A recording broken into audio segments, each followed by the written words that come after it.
დავიწყოთ გაშლილი მაჯექს თითქმის პორში. ჭიდაობა 11 წლის ასაკში დავიწყე სოფელში ქართული ჭიდაობის ტრადიციულ დღესასწაულებზე და ზაფხულობით ქართული ჭიდაობები ტარდებოდა ტურნირები და იქიდან დავიწყე.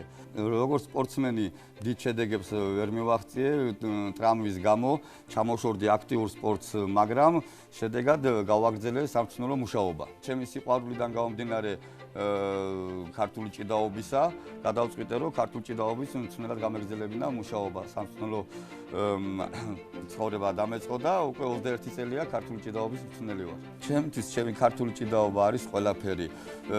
ბავშვობიდან რომ დავიწყე ქართული ჭიდაობა და 53 წლის ვარ დღემდე, ქართული ჭიდაობის გარეშე ცხოვრება არ შემიძლია და ერთი დღე არ ვცხოვრობ ქართული ჭიდაობის გარეშე.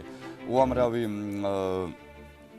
რა ვიცი, ბავშვი გამიზრდია, უამრავს ვზრდი და რა ვიცი, სანაპირში სული მაქვს ქართულ ჭიდაობას არ ამგონია ჩამოვშორდი. ძალიან პერსპექტიული ახალგაზრდობა მოდის, რომლებიც სული და გულით არიან ჩართულები, ძალიან ადვილად ითვისებენ ქართულ ჭიდაობას, რამე თუ ქართული ჭიდაობა ქართველი კაცის მენტალიტეტში დევს და ფიქრობ სულ მალე საქართველოს ჩემპიონები და სოფლიოს ჩემპიონების გვეყოლებას. სამოიყვან ჩავდები და ხელი მიწიო.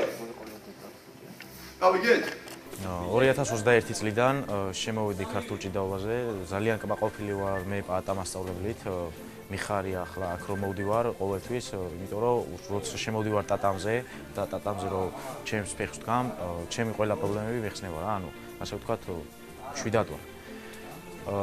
პატამასწავლებლზე, ასე ვთქვათ, ძალიან კარგი კაცია, ის ყველას უდგება მეგობრულად, ძმაგაცურად, როგორც საჭიროა ისე. გვასწავლის ყოველდღე ახალ ილეთებს რა, როგორც საჭიროა ისე და რავი ახლა სხვა იმედია მაქვს რომ მე და პატამასწავლებელი და ჩემი თანაგუნდელები ბევრ რაღაცას მივახცევთ ერთად.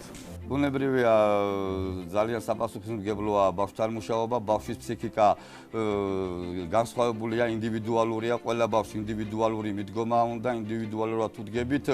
პატარას არის ასაკშიც, მაგრამ მაინც ბევრი მუშაობა ჭირდება ფსიქიკურად, არ უნდა დავსაჯოთ, არ უნდა შესდომებზე უნდა გამოვასწორებინო და არ უნდა დავცინოთ, ასე რომ ყველას ვხდით ძმურად, მეგობრულად ბავშვებს ერთმანეთში და ძალიან რა ვიცი, გვისმენენ, მონდომებულები არიან და რასაც ვასწავლით ითვისებენ ბავშვები. ქართული ჭიდაობა არის თითქმის ყველა ჭიდაობის ანბანი და გასაგები.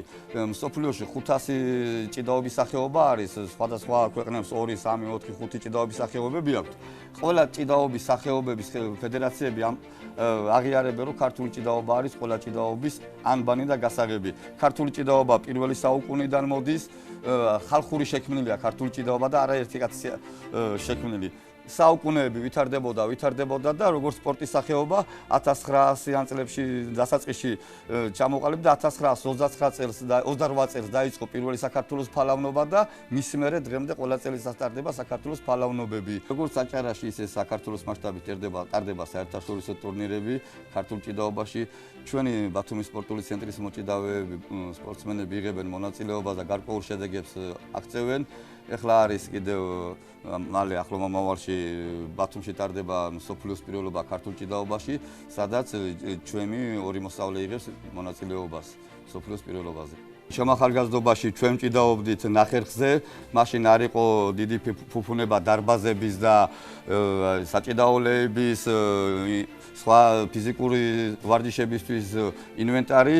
მადლობა ღმერთს, დღეს ყველაფერი გვაქვს, მადლობა ბათუმის სპორტულ ცენტრს, მადლობა ბათუმის მერიას, რომ შეგვიქმნა ეს ინფრასტრუქტურა, სპორტული დარბაზი, თავისი ყველანაირი ინვენტარით აღჭურვილობით. საომავლოდ უნდა იყოს ძალიან ბევრი სექციები ქართული ჭიდაობის გახსნილი, ბევრი საჭიდაო მოედნები, სადაც იქნება ხშირი ჭიდაობები, მარტო ქალაქში არა, ეხლა აჭარის ყველა რაიონში და საქართველოს უამრავ მუნიციპალიტეტში ქართული ჭიდაობის სექციები არის.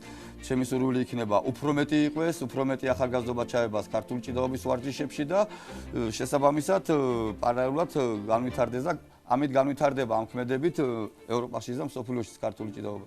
ქართული ჭიდაობა 2018 წელს იუნესკომ მიიღო არამატერიალური ძეგლის სტატუსი მიანიჭა. ეს თლათ უბედნიერესი მომენტი იყო ჩვენი ქართველებისთვის და ქართველი ერისათვის. ყველა ადამიანისათვის, ყველა ახალგაზრდისათვის. ეს უკვე ჩამოყალიბდა საერთაშორისო ფედერაცია ქართულ ჭიდაობაში, სადაც შარშან ჩატარდა მსოფლიოს ჩემპიონატი თბილისის ცირკში, შემდეგ საბერძნეთში ჩატარდა ევროპის პირველობა, ეხლა წელს მსოფლიოს პირველობა აგვისტოში ბათუმში ტარდება და 50 ქვეყანაში არის ქართული ჭიდაობის ფედერაციები უკვე დღესდღეობით გახსნილი. შარშან გადავწყვიტე ერთი მისაბაძი პიროვნება არის საქართველოს სოციალური ლეგენდა ალექსი დავითაშვილი, საქართველოს რვაგზის ფალავანი, რომელიც ევროპას და მსოფლიოს ვეტერანებში ძიუდოს ჭიდაობს და 8-ჯერ გახდა მსოფლიოს ჩემპიონი და ეხლა ნოემბერში მე-9-ით მიემგზავრება საჭიდაოდ. ალექსის მიუბაძე და დავიწყე შარშან ვარჯიში ძიუდოში, ცხოვრებაში ძიუდო არ მიჭიდავია. ვარჯიში დავიწყე და საქართველოს პირველობა ვიჭიდავე შარშან, მე-3 ადგილზე გავედი, ევროპის თასი ვიჭიდავე, მე-3 ადგილზე გავედი, წელს ევროპის თასი ვიჭიდავე, მე-2 ადგილზე გავედი, ფინალში ცნობილმა სპორტსმენმა ნესტორ ხერგიანმა მომიგო, ოლიმპიურმა პრიზიორმა. ვეტერანებს შორის ქართულ ჭიდაობაში არის გორში ბაზანდარაშვილის ცნობილი კარგი მოჭიდავის ბაზანდარაშვილი ბაზანდარაშვილის სახელობის ტურნირი. იქ უნდა ვიჭიდაო ქართული ჭიდაობა აგვისტოს დასაწყისში და 3 ნოემბერს საფრანგეთში არის ძიუდოში ვეტერანებში მსოფლიოს პირველობა და იქ ვაპირებ წასვლას ვემზადები აქტიურად, რომ მსოფლიოს პირველობაზე შედეგი გავაკეთო. მშობლებს მოუწოდებთ, რომ ქართულ ჭიდაობაში შემოიყვანონ ბავშვები, რამე თუ ჩვენი ეროვნული სპორტის სახეობაა, ჩვენი ეროვნული სიმდიდრეა, ჩვენი ეროვნული საუნჯე ქართული ჭიდაობა იუნესკომ აღიარა და არამატერიალური ძეგლის სტატუსი მიანიჭა. ამისთვისაც საინტერესოა მშობლებისთვის, რომ ასეთ ლამას საჭიდაოზე შეიყვავენ თავის შვილებს. იქიდან რომ ძალიან ბევრი ლეგენდარული სპორტსმენები არიან ქართული ჭიდაობიდან, ძიუდოში, სამბოში, აი იმათ რომ დაემგვანონ ქართული ჭიდაობიდან მათი შვილები, თუ კიდე დიდი ტიტულოვანი ჩემპიონები არ გახდებიან, იქნებიან ჩამოყალიბებული ჯანმრთელი ვაჟკაცები.